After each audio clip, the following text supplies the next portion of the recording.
I've exported all of my LinkedIn contacts right from LinkedIn and added them to a spreadsheet without using any tool, all for free. And on this video, I'm going to show you how you can do this as well. The process is super simple. You only have to go to your own LinkedIn account and be logged in. Click on your profile here on the right-hand corner and go to Settings and Privacy. It will then take you to this page here called Data Privacy. Click on it and you will see a section called Get a Copy of Your Data. Once you click on it, since I've done the process before, it tells me to already download my archive, but let's request a new archive for this example. What you want to tick is actually this first section here, because if you leave this ticked here, it will just download your articles, invitations, your actual profile, registration recommendations.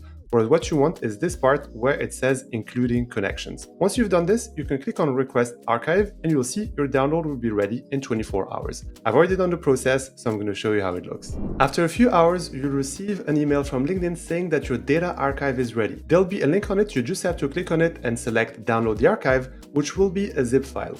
I've already unzipped mine, so you can see what it contains, and the specific file you're looking after is Connections.csv. So you have many files as you can tell, but this is the one that you want. It's a CSV file, you can open it with your spreadsheets. I've done it with my Google Sheets, and I'll show you how it looks like. And here you go, I've got all my connections downloaded with the first name, last name, LinkedIn URL, some of the email addresses, company name, position, and also when we got connected. As you can see, the file comes also with a note saying that when exporting your connection data, you may notice that some of the email addresses are missing. You'll only see email addresses for connections who have allowed their connections to see or download their email address using this setting. I have about 12,000 plus connections, and you can see on this file, I only have about 300 emails. Most of them are also Gmails, Yahoos, and so on. So if you're interested in getting your contacts' email addresses, I've left this video here that can help you find everybody's work email. Over to you and happy scaling.